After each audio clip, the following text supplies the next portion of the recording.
Welcome to the Deep Dive. Today we're digging into a real classic of self-help, one that genuinely shaped how millions thought about, well, themselves and how they relate to others. That's right. We're talking about I'm Okay, You're Okay by Thomas Harris. Exactly. And Mm. we're drawing mainly from a YouTube audiobook version to explore it.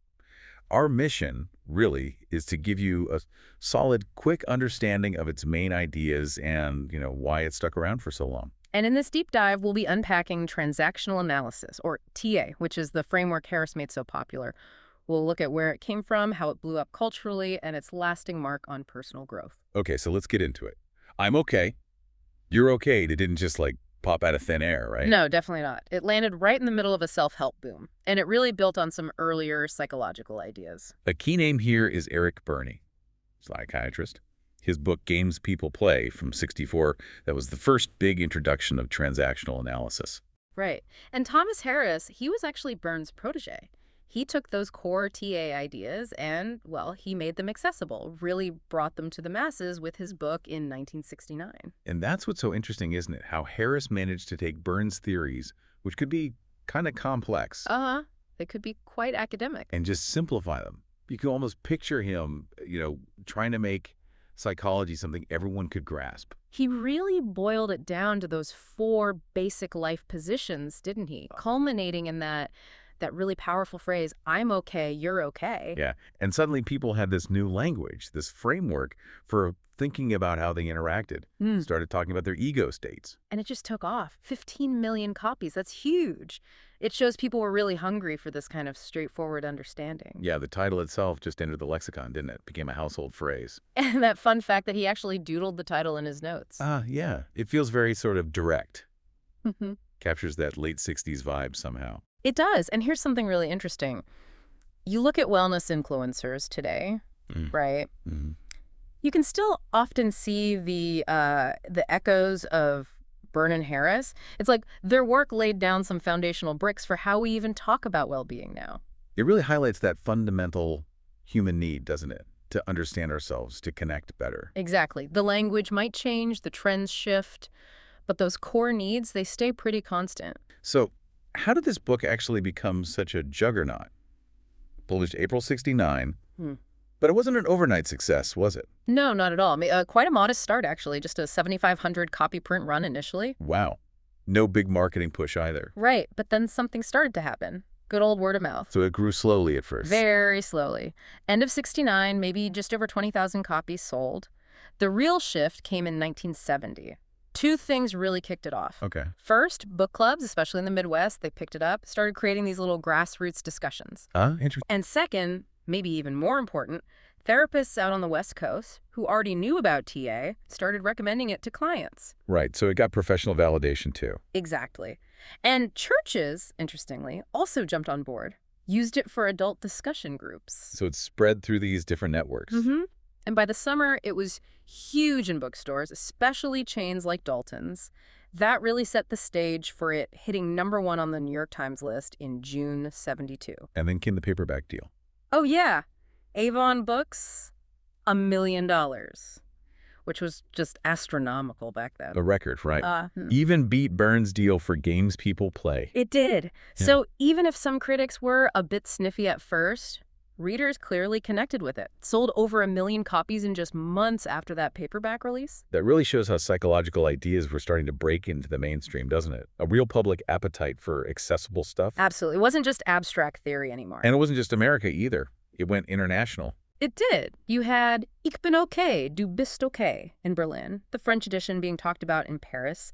It really resonated globally. 70 weeks on the bestseller list. That's impressive. It is, although Berne's Games People Play actually had a longer run, 100 weeks. Still. Yeah. And Harris, he went from a $5,000 advance To earning substantial royalties. Yeah, it was a massive success for him personally. And he clearly respected Bernie's influence, right? Putting that note in Berne's first edition. Definitely. It shows that sense of lineage, how ideas build on each other. Mentorship matters.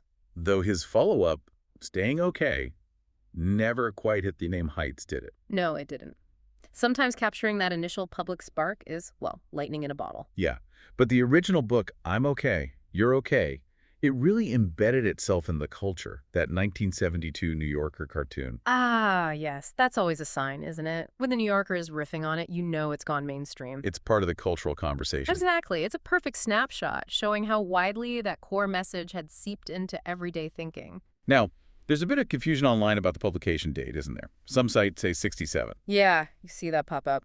But the New York Times archives point clearly to April 1969, and Harris himself mentions June 68 in the preface, referring to when he was deep into writing it. So the 69 date seems solid. The confusion probably comes from when he started the project versus when it actually hit the shelves. Right. Copyright dates might span 67, 69, but bookstore availability looks like 69. It's easy for those details to get muddled online, even in later articles about the book. It just shows you got to double-check sources, right? Always, especially now. But meanwhile, Burnsy's original work, TA, Games People Play, that stuff continues to be studied. There are archives dedicated to him. His legacy is well preserved. And, maybe today's self-help gurus could learn a thing or two from the sheer clarity Harris brought to these ideas. That's a really good point. Simplicity and clarity can be powerful. So let's talk a bit about Harris himself. Born in Texas, 1910, apparently showed a really early interest in science. Yeah, doing experiments way before most kids. He had a solid academic run, 2 degrees from University of Texas, Arkansas, then his MD from Temple in 1940. But his path took a turn with Pearl Harbor. Interrupted his internship. And tragically left him with permanent hearing damage. That must have been a huge blow. Yeah, it must have really impacted him. That focus on the inner world may be intensified. Quite possibly. After his internship, he worked in psychiatry at St. Elizabeth's in D.C., then rejoined the Navy near the end of WWII. And his wartime experiences were pretty intense, weren't they? Incredibly intense. Chief psychiatric officer on the USS Haven near Okinawa, dealing with severe combat trauma. And then Nagasaki. Right after the bomb. Reassigned to counsel American POWs there. Imagine the psychological weight of that experience. It must have profoundly shaped his understanding of trauma. Absolutely. Seeing that level of devastation and its aftermath firsthand. It gives you insights you just can't get from textbooks. The resilience, the fragility. So back in the U.S., he rose through the Navy psychiatry ranks, head of the psych branch by 47.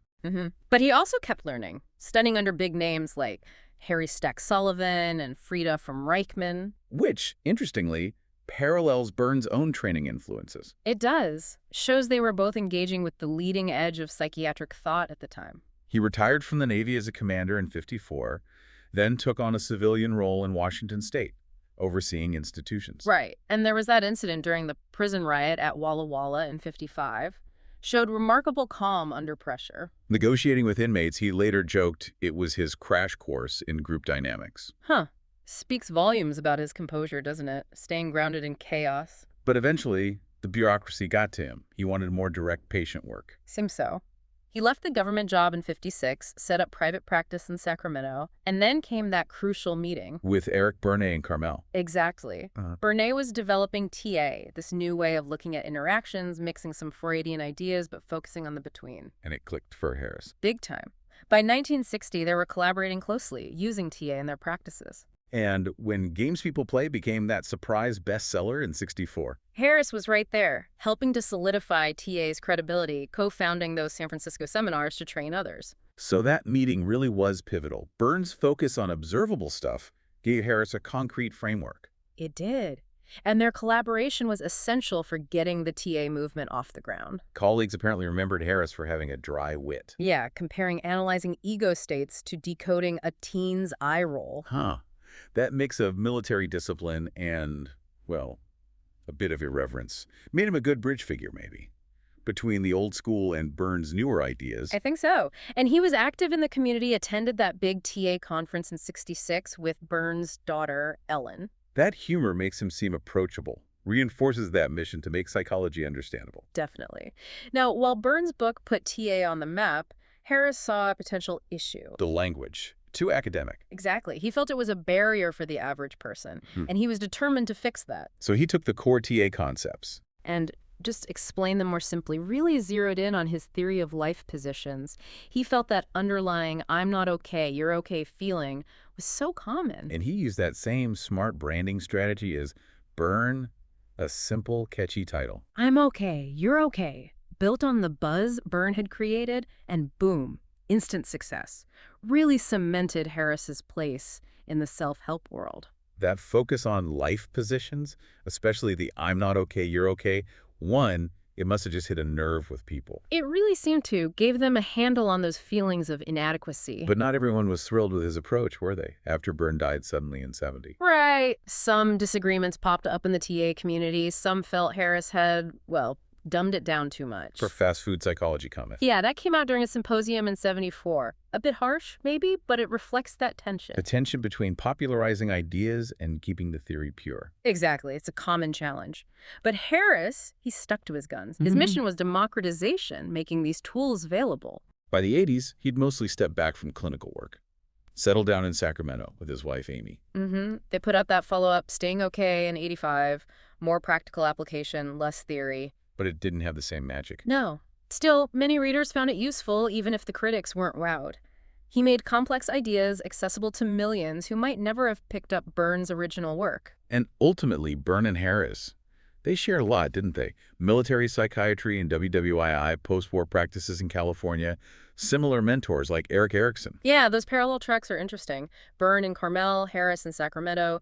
These unlikely hubs for a movement that really changed how people thought about interacting. Shows that even legacies with bumps along the road can lead to real understanding. Absolutely. So thinking back to the 1950s post-war era, Eric Berne was starting to really shake things up in psychology.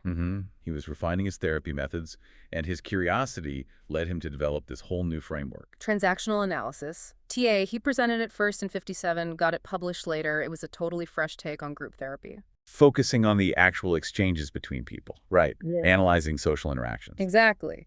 Harris called Berne's work a kind of user manual for the human psyche. That's a great description. It is. It gave people a common language for behavior without getting bogged down in, super complex Freudian stuff. Right.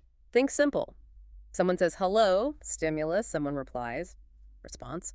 Berne saw these as the basic building blocks, revealing deeper psychological states. And unlike older theories focusing on abstract internal stuff, Berne identified those three sort of tangible ego states we shift between. The parent, the child, and the adult. Right. Parent is like the absorbed rules and values. Child is the raw emotions, the kid stuff.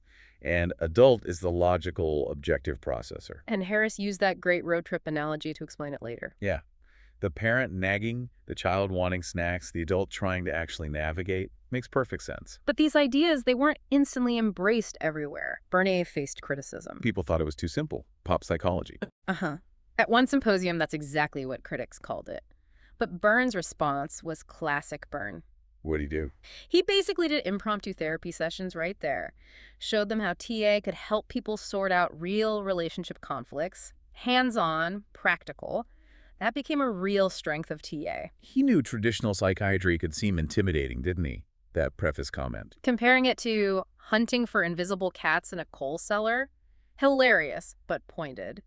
TA was meant to be concrete, accessible. It makes you think about clear communication, like a play where the dialogue just cuts through the pretense. Sometimes the simplest explanation is the most powerful. And it's so true how specialized knowledge can get tangled up in jargon, right? Psychology isn't immune to that. Definitely not. It can feel like a private club sometimes, making it hard for people to grasp basic ideas about themselves. Exactly, like learning math back in the day, just formulas, no why. Then they started explaining the reasoning. And suddenly a click. It wasn't always about brand new ideas, just clearer ways to explain the old ones. Imagine Freud trying to explain defense mechanisms using, like, TikTok trends today. You need to update the delivery system. That's brilliant. It's like innovation in any field to build on the past. But refine the tools and how you talk about them. TA was that kind of refinement for understanding behavior. Think about someone struggling, getting all sorts of... So it's not just the words, it's the underlying dynamic. Precisely. It gives you a systematic way to see those patterns. Like Sarah and Mike in a coffee shop, is she asking a question from her adult? And is he replying from his critical parent? Or is it child to child? Once you see the pattern. That's the power, realizing, oh, I'm replaying that old childhood script again, and then choosing differently. It's about agreeing on what we're actually observing in an interaction. You start hearing those echoes, don't you? Mm-hmm. But also seeing the potential for a new conversation. It all hinges on understanding what's actually being said and done. Back in 1960, Timothy Leary, before his, later fame, gave this really honest lecture at Harvard. Oh, yeah. What about? about the struggle in psychology to find a shared language, reliable ways to measure things. He called his own journey a zigzag path from optimism to thinking he knew it all, then finally to just raw honesty about the limits. He admitted the uncertainty. That's refreshing. It really was. He even joked about feeling like he was just reciting textbook stuff without really knowing if it worked in practice. That vulnerability made his points stronger. So he acknowledged that human behavior is just messy, hard to categorize neatly. Absolutely. Said sometimes a simple comment from a patient would just shatter his assumptions. That certainty is often an illusion. And a takeaway from that. That even the experts grapple with this stuff. It highlights why frameworks like TA are so valuable. They give us some structure to make sense of those fleeting, complex moments of interaction. We need more than just vague terms like growth or support, right? yeah. They sound nice, but what do they actually mean in practice? Exactly. It's like trying to fix an engine with vague instructions. We often lack clear ways to see our own patterns, let alone understand others. The goal isn't some trendy new theory. It's holding up a mirror so Yeah. people can see the gap between what they say and what they do. Right, and that's the juicy part. Why do two people walk away from the same argument with totally different stories? Understanding that is key. It's funny, you think about businesses. Even used car dealers have better systems for tracking stuff, right? Pricing guides, sales scripts. Uh-huh. It's true. Psychology sometimes seems to, I don't know, romanticize the chaos instead of trying to track it. I used to think there was some secret key, master one therapy technique and unlock everything. But people are just too complex. And TA offered a different way in. Not a fad, but a practical playbook for spotting the game underneath the conversation. That's why games people play hit home, wasn't it? Ditch the abstract stuff for relatable patterns. The magic is turning that, why do I keep doing this, into, oh, I see the game I'm playing. And sometimes just seeing the pattern clearly in HD, that's the first big win. Okay, so let's dive deeper into those three core states: parent, adult, and child. And the capitalization matters, right? These aren't just the everyday meanings. Exactly. Parent isn't just about biology. Adult isn't just about age. Child is more than just being young. There's specific psychological states. There's that quote from Paul Tillich about unquestioned authority hindering truth. That feels relevant here, doesn't it? That tension Berne saw. It really does. Berne noticed his clients physically shifting in sessions. Voice changes, posture, almost like different selves taking over. Like actors changing roles. Blushing, fidgeting. Think about it. The same person can be like a toddler having a tantrum 1 minute, a dismissive teen the next, then a confident CEO. And Berne's big aha moment came from that lawyer. Right, who said, I'm just a kid playing dress up in a suit. Despite being successful, he'd regress in therapy, feel like that insecure kid. That sparked the initial idea. Adult is the rational part, child is the emotional part. But then he realized something was missing. The third piece, the parent ego state. Not about having kids, but that internalized voice of authority from your childhood. Yeah, like a mental tape recorder, playing back all the rules, judgments, nurturing stuff, critical stuff, everything you absorbed growing up. And these aren't just ideas, they're like living recordings, you said. The actual echo of stories, arguments, advice. Stuff imprinted on you before you could even question it. That's why a kid's fear during a parental argument in the car doesn't just vanish. It gets stored, ready to pop up later when adult relationships get tense. So those earliest memories form this living archive of do's and don'ts, warnings, unspoken lessons. Yeah. A toddler exploring, oblivious to parents' financial stress, just registers the sharp tone, the praise. The parent state is this messy collage built from all that. Like at the dinner table, one parent says one thing, the other says something different. Right. And over time, fragments stick. Always be polite, never waste food, work hard. But sometimes they contradict. Be independent, but follow instructions. And as a kid, you don't see the contradiction. It's just the world. Exactly. And here's the kicker. Those recordings don't just fade away. Decades later, you might feel anxious about heights because of an old warning, or react strongly to being late because a parent drilled punctuality into you. Those phantom warnings still running the show. Like the kid reaching for something fragile, hearing, "Put that down." Yeah. It wasn't just the object, it was the parent's fear. Survival instincts packaged in scoldings. And parents, flaws and all, are the only model you have until your own logic kicks in. They shape your social navigation system. But sometimes the programming is faulty, right? Parents say one thing, do another, pass on their own biases. Definitely. And a kid seeing those inconsistencies gets confused. If it's too contradictory, the brain might just kind of hit mute on some of it to cope. Imagine one parent is calm, the other explosive. When messages clash, it's confusing, creates this shaky foundation later on, maybe indecision, relationship trouble. That feeling of not quite measuring up? But it's not all bad. Lots of practical stuff comes from the parent tape too, right? Tying shoes, cooking, manners. Absolutely. Those are the life hacks we absorb, like an apprenticeship. They work until they don't, until a new situation needs adaptation. That's where the adult ideally steps in, evaluates the old script, updates it. Right. Though sometimes those contradictions are funny.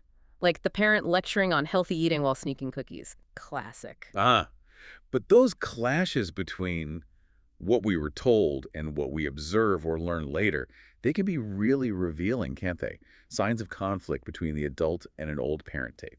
They're gold mines for self-awareness. And that early influence really determines if those beliefs become helpful guides or heavy burdens. Like the kid watching violent TV shows. Yeah. If parents don't offer another perspective, the kid absorbs a potentially harmful lesson about conflict. And it's not just external stuff recorded. Internal reactions get logged, too. Kid feels anxious when a parent is stressed, blames themselves. I must have done something wrong. That's the basis of the child ego state, right? Those raw emotions, misinterpreted moments. Exactly. But here's the crucial bit. The adult can revisit those recordings, not as helpless replays, but with mature understanding.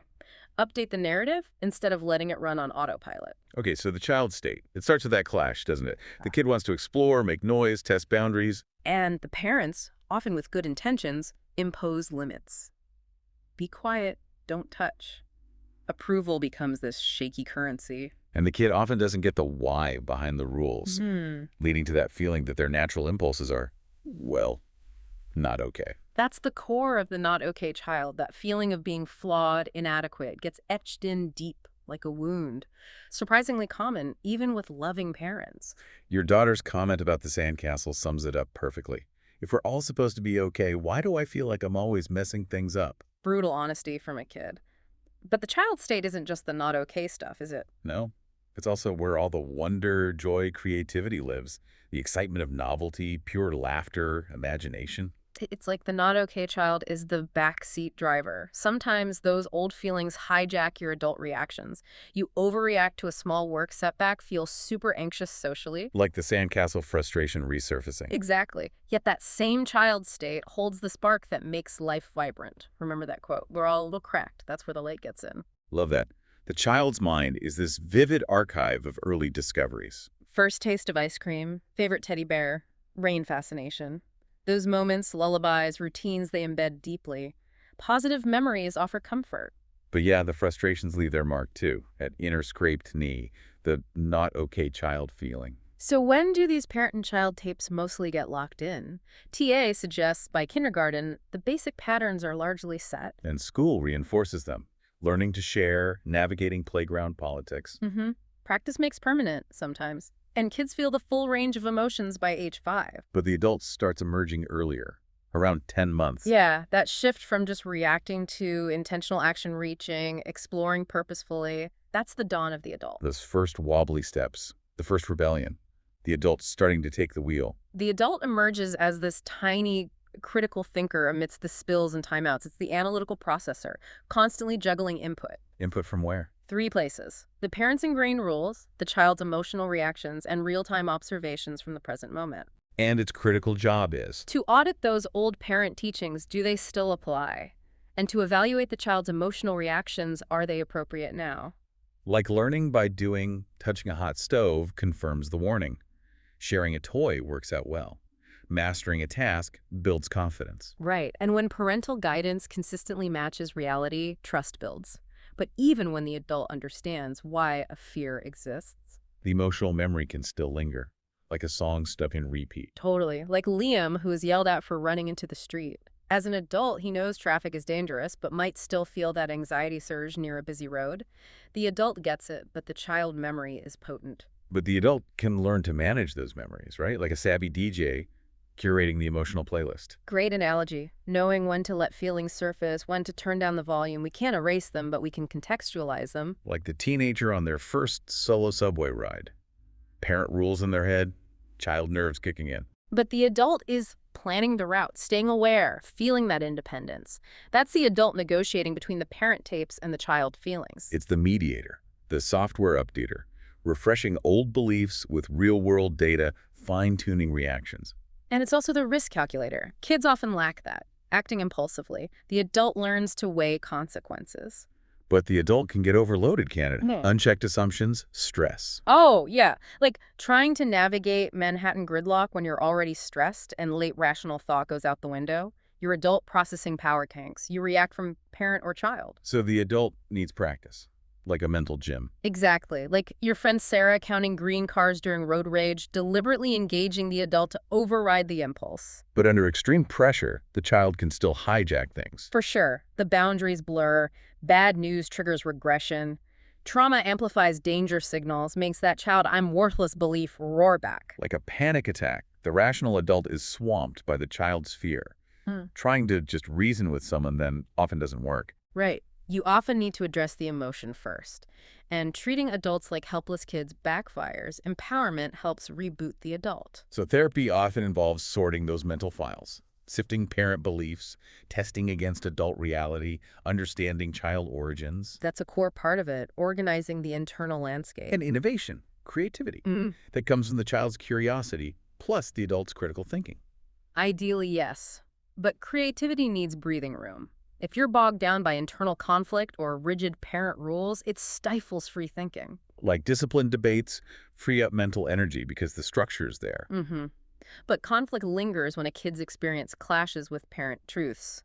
Healthy minds sift inherited beliefs, freeing the adult. Many get stuck in that tug of war. Like the boy told cops are dangerous, then one helps him. Creates dissonance. And prejudice thrives when adult logic gives way to parent fear. That early wiring shapes so much before words even form. But these early emotional blueprints, they're powerful but not destiny, right? Exactly. Think of two kids. One gets constant encouragement, develops an "I'm okay" core belief. Another faces criticism, internalizes "I'm not okay." And TA categorizes these into the 4 life positions. Right. 1, "I'm not okay, you're okay." 2, "I'm not okay, you're not okay." 3, "I'm okay, you're not okay." And the goal, 4, "I'm okay, you're okay." And most kids kind of lock into one of the first 3 by age 3, based on early interactions. Yeah, they become these deep, often unconscious convictions. But here's the hope. Awareness allows rewriting. Therapy can help reframe the grip of those negative memories. Precisely. It's not changing the past, but changing its power in the present. And crucially, while the first 3 positions often form non-verbally early on, that fourth one, "I'm okay, you're okay," that's a conscious choice. It's the difference between dodging emotional landmines and building on trust. Childhood casts long shadows, but we're never powerless to step into the light. That foundation, how we see ourselves, it's built on how our little kid brains interpret those early interactions with caregivers. A toddler watching adult reactions, it shapes that default "I'm not okay, you're okay" setting. They see themselves as less capable. Even basic care, feeding, changing, it's reassuring, but often overshadowed by feeling powerless. Yeah. And the scraped knee example, if the response is dismissive, "you're fine," the kid learns their struggles don't really register, reinforces that not okay feeling. There's that dark humor adults use, Yeah. right? Downplaying kid struggles. Don't be dramatic. Totally. But underneath, therapists like Adler argued that inferiority feelings, maybe even more than sexuality like Freud thought, drive lifelong battles. Sullivan's mirror analogy too, self-esteem reflecting others' judgments. And kids just soak those judgments up like sponges if they don't question them. Fast forward to adulthood, and we're still chasing validation, work success, likes online, approval, trying to silence that inner not good enough voice. But recognizing that wounded inner child, that not okay part, that's where the rewriting starts. Like the teenager finally pushing back against unfair criticism, that's the adult brain kicking in, refusing the old narrative. Exactly. Healing starts when we stop begging for outdated approval and ask, who do I want to be now? A lot of people are unknowingly living out script based on feeling fundamentally flawed, aren't they? An invisible blueprint leading to self-sabotage. Definitely. Like Jake, the office yes man, constantly trying to prove his worth. Or Sarah, pushing people away to confirm she's unlovable. Different patterns, same hollow result, never really feeling satisfied or secure. But it's not set in stone. Those moments of awareness, Jake realizing people are fine without him hovering, Sarah pausing mid-argument, they can break the cycle. These patterns often start when early hope gets crushed. leading to that I'm flawed, you're flawless belief as self-protection. And then people might retreat into those psychological games TA talks about. Repetitive interactions masking hidden agendas, heading towards predictable, damaging payoffs. They start early too, right? The toddler with the toy truck, mine's faster. Maybe a bid to counter feeling inadequate. Exactly. If you feel not okay, the world seems scary. You seek validation in small wins, extra cookies, winning races. As adults, the tactics just get upgraded status symbols, power plays. They offer temporary ego boosts but create bigger issues, debt, burnout, empty relationships. They're band-aids on bullet wounds. So real healing means going back to that childhood vulnerability. And rewriting the script with the truth. You were always enough. Building that I'm okay, you're okay Hmm. mindset. It's not about feeling happy all the time, is it? It's more deliberate. Right. It's a deliberate and realistic way of seeing yourself and others. Those old inadequacy feelings don't just vanish. The work is building that library of positive, intentional experiences, letting logic guide you more than old emotions. Like curating a playlist, replacing the negative tracks. Someone truly living this way can say, trust me, based on experience, this approach works. But it's not a magic pill for instant bliss.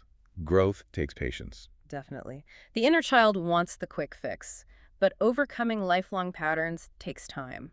The key is realizing you can hit mute on those old recordings and choose differently now. And you don't have to get sucked into someone else's inner toddler tantrum either. Exactly. You can choose not to engage on that level. Let's talk about making changes. Everyone wants to improve, but actually doing it, Yeah. that's harder. We get stuck, right? Agonizing over decisions. Oh, yeah. That feeling of just tell me what to do. Indecision breeds chaos, burnout. Real change starts when we swap panic for purpose, make conscious choices. I think so. Like Laura navigating that tense co-parenting call better by choosing an I'm okay, you're okay stance. It worked better because it wasn't forced. What stops us from making tough decisions? Often fear, right? Fear it'll backfire, or just overthinking everything into paralysis. Those are two big ones. And overcoming them means understanding that internal tug of war. Parent, adult, child, they're constantly clashing, often silently. Like the shop owner clinging to old business mantras from their parent tape for comfort, even when the adult sees the market has changed. Right. Engaging the adult, the critical thinking, is needed to face harder truths. It's about untangling those threads. The parent's outdated tapes, the child's panicked whispers, the adult's cold, hard facts. Maybe a strong reaction to an issue isn't about the issue itself, but an old parent fear or child hurt being triggered. Very possible. Prejudice can be fueled by that terror carried from age 3, shattered by an all-knowing parent voice hijacking the adult's logic. Socrates' point about the unexamined life and unexamined parent is like a faulty GPS. Yeah, exactly. TA is like a liberation plan, rebooting the brain's autopilot, those automatic reactions programmed early on. Neurosis often comes from replaying old child dramas instead of adulting in the present. So it's about auditing the mental archives, separating parent lectures from child meltdowns, factoring in adult reality. Life's a gamble with incomplete data. The adult's job isn't certainty, it's calculating odds, adapting, maybe even finding humor in the mess. Even a midlife crisis can be enlightening. The adult finally questions old beliefs, like Dave ditching his father's bias. Freedom tastes like challenging that stuff. Making meaningful choices, signing a petition, it requires confronting uncertainty. The child wants safety, the adult knows growth is often outside the comfort zone. Philosopher Eldon Trueblood's point, embrace probability, not certainty. Predictability dies when the adult takes charge. Psychological games offer familiar pain. Growth means stepping off that hamster wheel. What makes people finally shift? Desperation, monotony, a sudden realization. Could be any of those. True transformation is betting on messy, uncertain progress, trusting that small steps beat staying stuck. And TA itself can spark that transformation, even in skeptics. It's surprising how often it does. People resistant to psych stuff suddenly get it, realize they can just choose differently. It's like a light bulb flickers on in a previously haunted room. Which brings up free will. If we're shaped by the past, how much choice do we really have? It's a huge question. Earlier theories leaned deterministic prisoners of history. But humans aren't just billiard balls, are we? We invent fire, democracy. We reflect, we choose. Exactly. Will Durant asked, is fate any less confusing than freedom? Think of someone going from homelessness to a startup after grasping TA. It suggests potential beyond determinism. So change isn't erasing the past. It's the adult grabbing the pen now. Precisely. Our ability to examine, challenge, choose, that implies agency. TA gives us tools to enhance that awareness and consciously shape our future. Okay, so how do we spot these ego states in action? The verbal cues are a big clue, right? Definitely. Parent often uses should, ought to. It sounds like Yeah. rules being laid down. Child might be, I just want to, who cares? Yeah, We're comparing stuff, mine's better. right. An adult tends towards more objective language. In my opinion, based on this, what are the options? Physical cues, too. Parent might be stern looks, crossed arms. Could be. Child might be teary eyes, whiny tone, or even fist pumps, excited jumps. An adult, Yeah. maybe leaning in, steady eye contact, focused expression. Often, yeah. But context is everything. Crucial point. A Yeah. playful behave yourself between friends is totally different from a boss saying it. Exactly. You have to tune into the words, the gestures, the whole situation to decode who's running the show internally. Is it a reasoned opinion, adult, or an authoritative judgment, parent? It's like learning a new layer of listening, becoming more perceptive. And you start seeing it everywhere, from the checkout line to family dinners. So, relationships. Healthy ones need a balance of all three states. Seems that way. Problems often crop up when one dynamic, like parent-child, takes over completely. Child interactions are fun, spontaneous, emotional. Absolutely vital for connection. But even planning fun stuff often needs the adult for logistics. Think about long-term relationships, like grandparents married for ages. There's probably playful child moments, shared parent values. But crucially, there's adult-to-adult compromise, problem-solving, realistic understanding. Relationships crumble without that grounded, rational mindset. Like if one partner gets anxious under stress, child, and the other always jumps into rescue director mode, parent. Works sometimes, but creates imbalance if it's the only pattern. Or stress makes them flip roles, leaving both confused. Contrast that with couples who can consciously shift to adult to discuss things rationally. Or the dynamic where one is always critical parent, the other compliant child. Seems stable, but lacks genuine connection, breeds resentment. TA gives us that lens to see these often unconscious dynamics. You see parent-child, nurse-patient, child friends teasing, child-parent, teenager defying rules, everywhere. Recognizing them is the first step. So how do we consciously strengthen that adult state? Step 1 is awareness, noticing our internal dialogue. Yes. Identifying that inner critic as the parent. Noticing the impulsive reactions as the child. Asking yourself in tense moments, who is reacting right now? Is it the automatic judgment, parent, the emotional wave, child? Or A reasoned assessment, adult. And also seeing the child in others, their fear, their need for validation, sometimes addressing that vulnerability, not just their defensive adult front, can really disarm tension. Like seeing past someone's tough exterior to the uncertainty underneath. It changes how you interact. Like in road rage, seeing the other driver not just as aggressive, but maybe as having a screaming toddler inside who feels threatened. It shifts your own reaction. Yeah. Adult isn't just logic then. It includes empathy, understanding. Absolutely. And thoughtful action. It feels awkward at first, consciously shifting gears, but each time you pause, observe, choose a reasoned response, you're rewiring. Even in negotiations, you see the scrappy kid beneath the suit sometimes. Often. Acknowledging those underlying needs, child, while maintaining your adult stance can be really effective. And the adult works best with clear principles established beforehand, before the chaos hits. Like learning Morse code in calm seas, not during a storm. Having intentional conversations in relationships about how to handle conflict, that's the adult playing the long game. True generosity comes from adult abundance, not parent obligation. That's the idea. Values are built and refined. Adult, not just inherited, parent. Rehearsing your responses, your leadership playbook, strengthens the adult. Power comes from acting freely on considered values. Like the busy mom choosing patience, adult over snapping, parent-child. It's about untangling those inner voices. And the breakthrough for someone like Jake might be realizing his adult can disagree with his parents' "I'm worthless" message. Role-playing tense situations helps spot that contamination. Growth isn't linear, but mindful choices rebuild the adult's influence. Untangling the mess brings joy, freedom. Now, the parent state and prejudice, there's a strong link. Prejudice often stems from those early, unquestioned beliefs absorbed from our environment.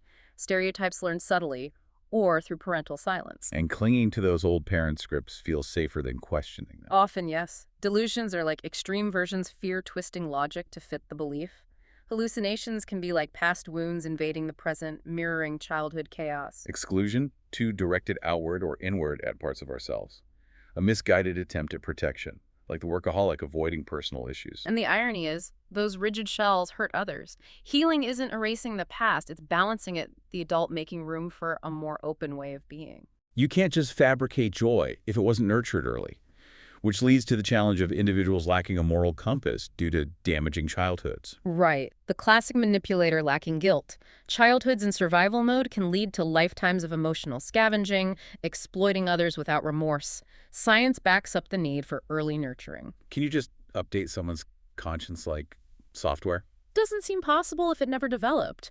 Rehabilitation often involves the logical adult forging an ethical path, even without internalized morality. Psychosis is different again. The rational adult shuts down, leaving parent-child chaos. Often. Recovery starts with safety, acceptance. Right. Healing is about rewiring the present, not fixing the past. And the child state in trauma. Trauma literally rewires the brain, right? Yeah. Making survival instincts dominant. Yes. Leading to regression under stress, childlike reactions in adult situations. Healing means retraining the adult to manage those overwhelming emotions. Like someone reacting with intense fear to something objectively safe because the child is re-experiencing past trauma. Exactly. Healing is acknowledging the child's pain while the adult reevaluates present danger. The adult learns to reparent that wounded child. Like Dana shifting from hiding to seeking help, empowering her adult to challenge the child's avoidance. Unconditional acceptance is key here. Especially if early caregiving was chaotic, like the son with the unpredictable mom, creates cyclical trauma, difficulty with cause and effect.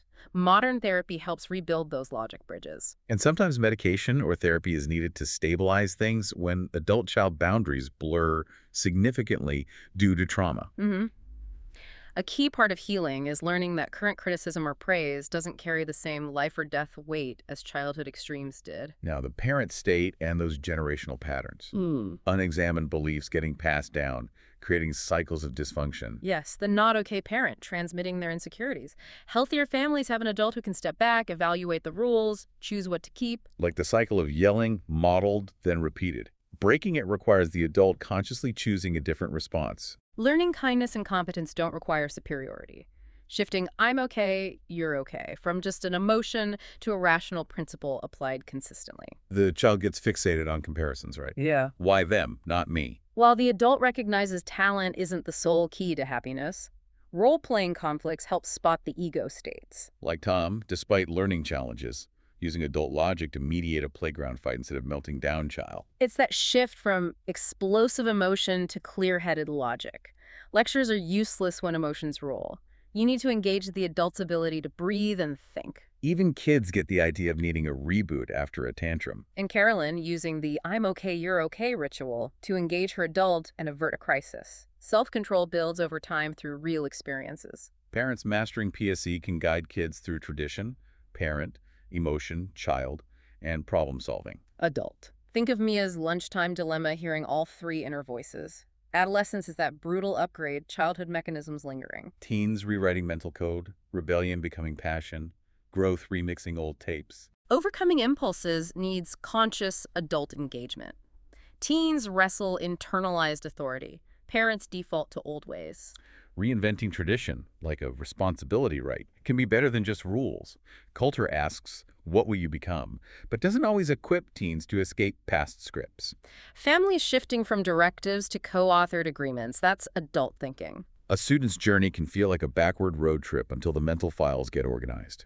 PSC becomes a translator for family drama. Both teens and parents carry fear and guilt.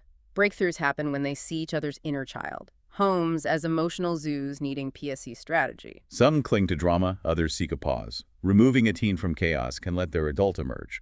Success hinges on families embracing the process, redesigning routines. Teens often articulate raw truths, control versus connection, feelings versus thoughts. Parents struggle to trust their judgment. And the parent state's role in moral guidance. Our first sense of right-wrong comes from those absorbed shoulds. But Bertrand Russell warned against blindly following that inner conscience without adult examination. True equality, fairness that comes from the adult mind. We need to dissect inherited platitudes. See if they're just childhood conditioning. The adult perspective moves towards, I exist, you exist. Our humanity is interwoven. It's survival logic, the bedrock of civilization, found in major faiths too. Trust doesn't mean ignoring reality. The adult sees the need for boundaries, but the starting point is mutual respect. Our era faces that choice.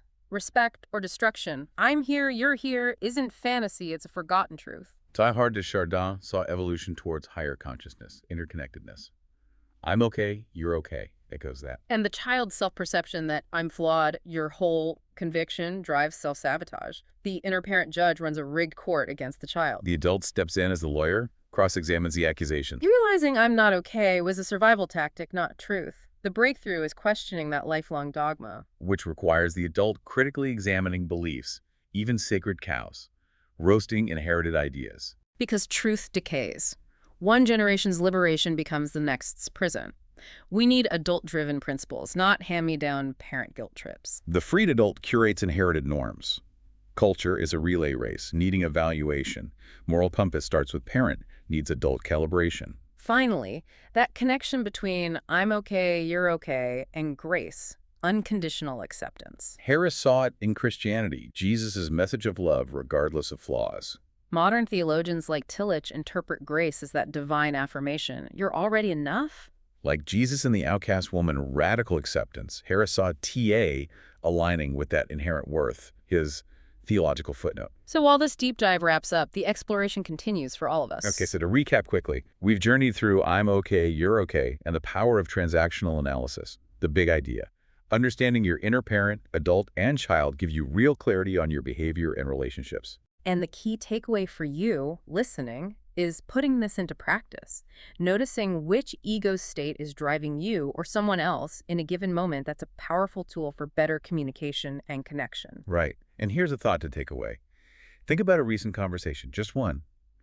Can you now sort of identify the parent, adult, and child states that were popping up? What does seeing it that way reveal? Definitely worth pondering. We really encourage you to explore Thomas Harris's work and TA further if this sparked your interest. Thanks for joining us on this deep dive.